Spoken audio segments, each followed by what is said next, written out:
On verse 20 ml d'une solution de permanganate de potassium KMNO4 de concentration 0,0 30 mol litre moins 1 dans un bécher contenant initialement 60 ml de solution d'hydroxyde de soufre de concentration 0,05 mol litre moins 1. On observe une décoloration de la solution violette de permanganate de potassium. Premièrement, on donne les deux couples redox mis en jeu MnO4- sur Mn2+, et SO4- sur SO2.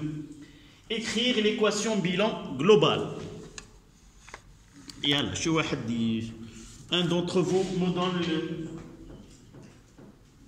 il nous a donné les deux couples MnO4- sur Mn2+. Donc le réactif c'est Mn, toujours, il faut être vigilant. Connaître le réactif parce que le couple ne donne rien. Donc MnO4-, nous avons, avec le temps, on apprend le plus 5 électrons donne Mn plus 4 H2O. Et il réagit avec SO2. SO2 avec SO4-. D'accord? Qui, mademoiselle, tu nous donnes le... Donc, on va équilibrer les éléments chimiques. Le soufre est déjà équilibré. On ajoute dans ce côté deux côtés réactifs. Ouais. 2 H2O. De l'autre côté, 4 H+. Donc, pour les électrons, à la première, il n'y a ni manque ni excès. Et pour la deuxième, on a un excès de 2. Un excès de 2. Donc, je dois ajouter 2 électrons. Pour avoir aucun excès ou aucun manque. Donc, là, c'est l'équation 1 et là, c'est l'équation 2. Comment peut-on écrire l'équation globale? Oui. E est égal. D'abord, c'est E1 fois quoi? Fois 2. Le plus petit multiple commun de 5 et de 2, c'est 10. Plus 5 fois E2. Et tu me donnes maintenant le 2MnO4- plus, on va laisser les plus et les H2O à la fin. D'accord? Plus combien? Plus 5 SO2. Je laisserai et je mettrai là de ce côté 2Mn plus 5 SO4- et je reviens au H+. J'ai ici combien? 16. Et là, j'ai combien? 8. Je multiplie, c'est par 5, ça c'est 20. Là c'est 16. Et là c'est 20. 16 et 20, il reste ici combien? 4H+. Je simplifie 16 de deux côtés. Et il me reste de ce côté-là 4. Je vais vérifier par la suite si je ne me suis pas trompé. Pour l'eau, là, fois 5, ça donne 10. Et de l'autre côté, c'est 8. Donc, ça reste plus 2 H2O. Et pour s'assurer, je vais essayer de choisir l'élément oxygène. J'ai ici 8. Et là, 10, c'est 18. Et là, c'est 20. Donc, 20 éléments d'oxygène. De ce côté-là, 5 fois 4, c'est 20. Oui, je les charge là, un manque de 4. Un manque de 4, c'est un manque de 8. Et là, un excès de 10. Donc, un manque de 2. Pardon, un excès de 2. Là, c'est 10. Et là, c'est 8. Excès de 10 et manque de 8. Un excès de 2. De ce côté-là, 2 fois moins 1, c'est moins 2, donc un excès de 2. Donc l'équation est équilibrée. Toujours vérifier avant de passer à la question suivante. Ça m'arrive de me tromper Et je suis sûr, avec cette étape-là, de me corriger avant de passer au tableau descriptif d'une façon générale. Ça, c'était la question 1. La question 2, interpréter la décoloration observée.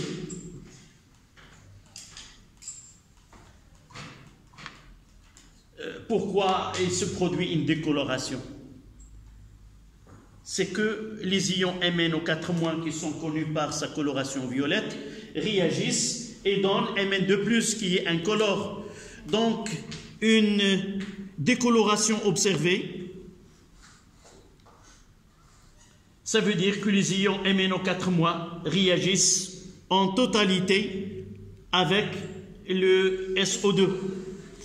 S'il n'y a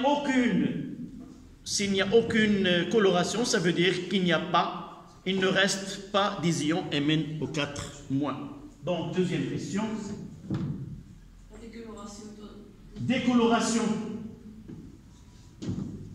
Décoloration totale s'interprète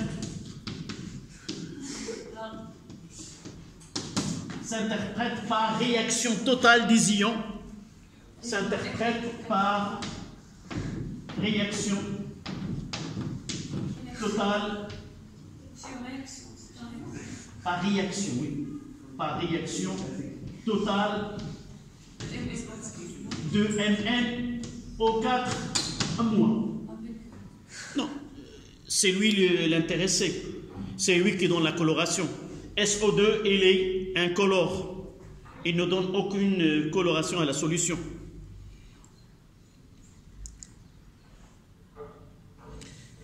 Question qui suit d'après les observations. Quel est le réactif limitant? En réalité, nous venons d'écrire cette phrase.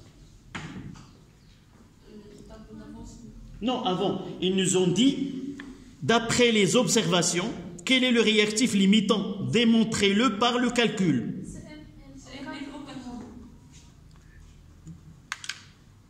Tu relis cette phrase. Décoloration totale s'interprète par réaction totale de. Donc, réaction totale, ça veut dire quoi? Quel est le limitant?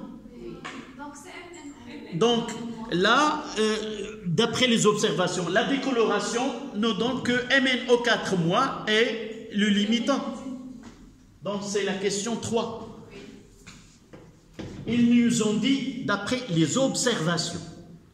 L'observation, c'est quoi? Décoloration. Oui, ils ont dit démontrer par. On va appuyer cette réponse par calcul. La décoloration.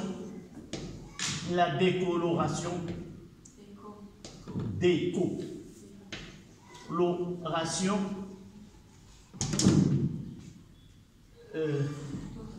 La décoloration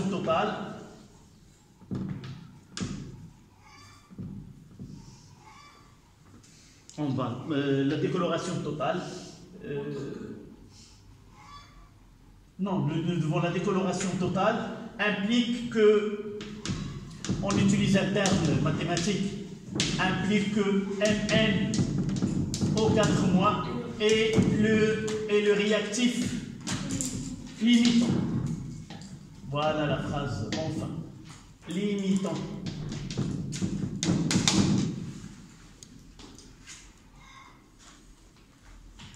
On doit l'appuyer par calcul. Ils n'ont pas donné, à ce stade-là, ils n'ont pas demandé de tableau. On utilise la méthode de tout à l'heure. Laquelle?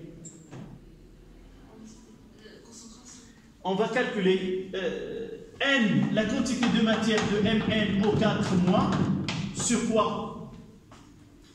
Sur 2. Doit être égal à N de SO2 sur combien? Sur 5. D'accord? Et on va essayer de calculer la quantité de matière des deux.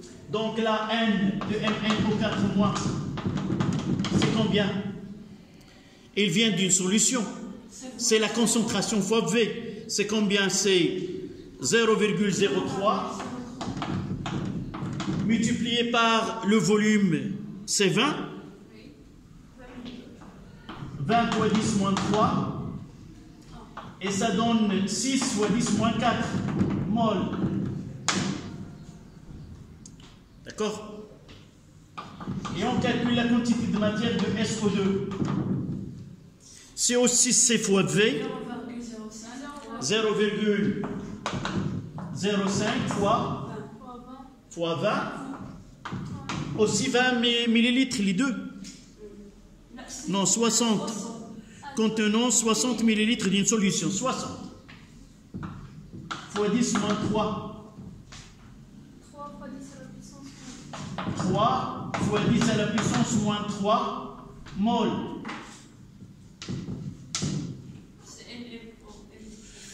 Donc si nous divisons la quantité de matière de SO2 sur 5 et savoir est-ce que Mn au 4- sur 2 sont égaux ou inférieurs.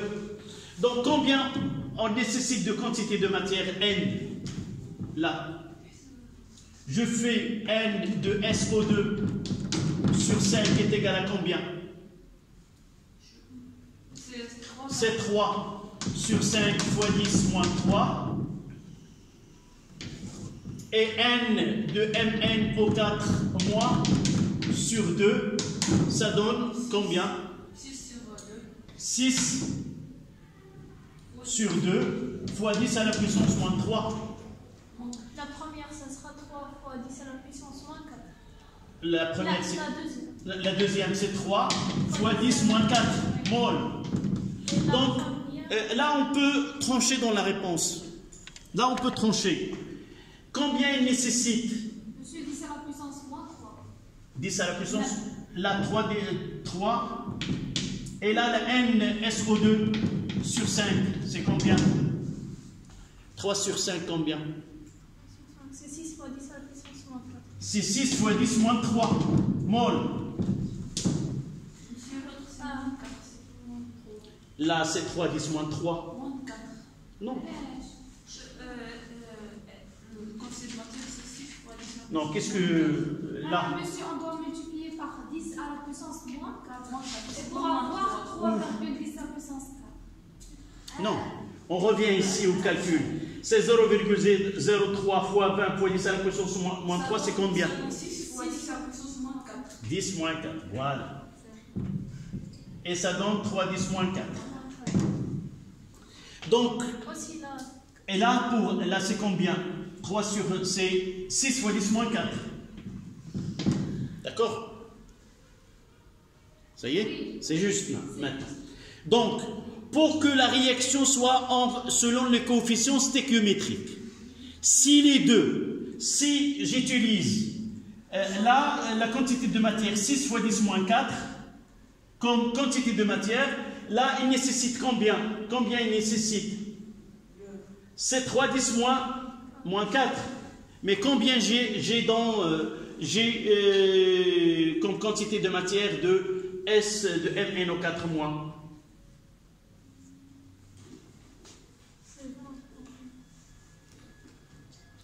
Là, pour que la réaction soit selon les coefficients stéchiométriques, je dois avoir combien de Mn au 4-? 2. Elle nécessite 3, 10 moins 4. Et pour avoir la SO2, elle nécessite... 6 fois 10 Donc, ce N, vous regardez, ce N sur 5 n'est pas égal à 1 sur 2. Donc là, c'est plus petit. Donc, Mn au 4-, elle est le réactif limitant. Je dois avoir 6, 10 moins 4, 6, 10 moins 4. Là, ce n'est que la moitié. Donc, on opère avec un réactif limitant qui est Mn au 4-. Voilà.